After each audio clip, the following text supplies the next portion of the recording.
have our Bachelorette Men Tell All episode, and it did not disappoint. At the look back throughout the season, we revisit eyes of Becca's past.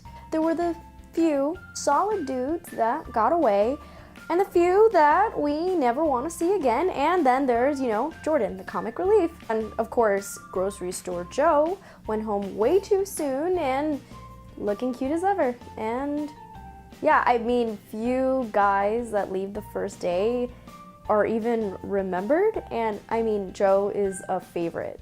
The John Blanc and Colton fight, I don't know, Colt came hot and heavy for this Men Tell All, and I don't know how to feel about it.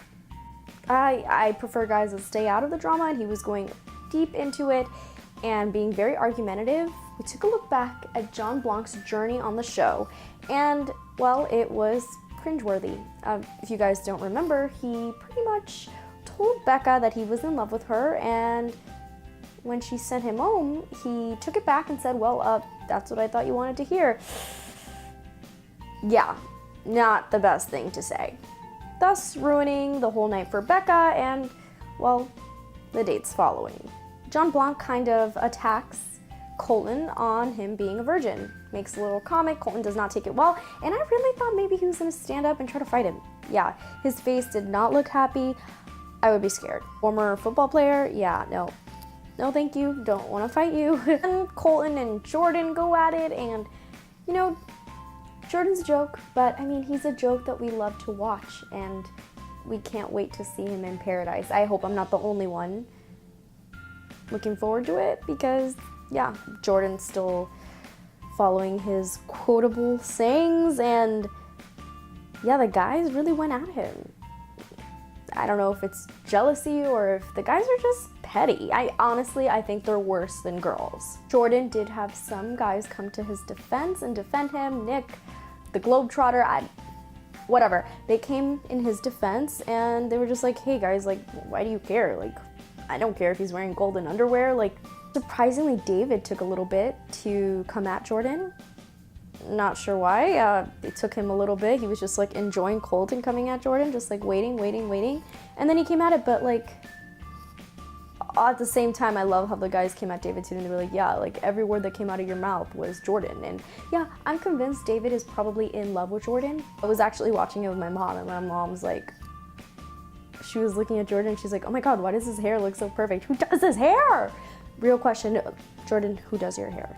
And that rando Christian coming at Jordan, like, I don't know what the heck he was wearing. Those look like capri pants and these weird loafers, yeah. Surprisingly, Chris actually acknowledges that he went crazy. Yeah, he fell off his rocker, and Becca sent him home. At the end of the episode, he brings out his choir, and they sing about what a douchebag he was. I'd like to point out that Chris Harrison was especially witty, and he had little low-key jabs. I don't know who else was in there, but I noticed that Lincoln and Clay weren't there, and I'm guessing Lincoln wasn't there because of the sexual harassment claims against him. In the bloopers, Chris Harrison at the Becca election goes up to one of the kids and is like, hey, yeah, like, you're not gonna learn anything here, and by the way, like, the earth is not flat. As if you missed him, Camille, the social participant, came back, and yeah, we don't care. I love how they showed John, the Venmo guy. I mean, the only time he actually spoke in the epi was to dish on the math behind Jordan's Tinder and how many swipes he would have to be doing in a day to even get those matches he claims he has. I'm still trying to figure out this appeal behind Chris. Like, I don't get it. He seems like awful to me. I don't know what Becca saw, and yeah, I don't really care about him being in paradise. The guys had such a nice reaction to Becca coming in. I mean, it's nice. I mean, usually there's not really ever a negative reaction, but yeah, the guys are pretty positive. They didn't really have anything negative to say. Jason was a good sport about it. He seemed fine on the episode, really. He was just kind of like, yep, it happened, like, well, like, move on. I mean, it has been some time, but not that long. As to who I think the next Bachelor will be, I will say I think it's Jason. Yeah, I mean, I like him, so that's probably also why I think it, but I think they were positioning him to probably be the next Bachelor, depending on what happens in the next episode of who she picks. If it's heartbreaking, we know that if she somehow doesn't pick Garrett, because I do think she's gonna pick Garrett, I don't think he'd be the next Bachelor, obviously, because of the whole controversy behind him and his questionable social media likes. Yeah, not gonna happen. Blake, I think, could possibly happen. I'm really seeing a high possibility that it could be Jason. Even Will's maybe. Like, Chris Harrison really likes him. Everybody really likes him. He has great style. I do think it'll probably be Jason.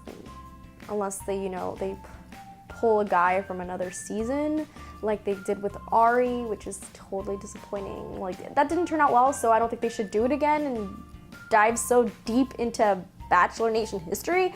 I think it should be somebody from the season. Can't see them doing Colton, really. He's in paradise.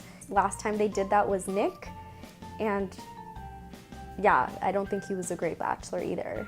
I think Jason would be a good Bachelor.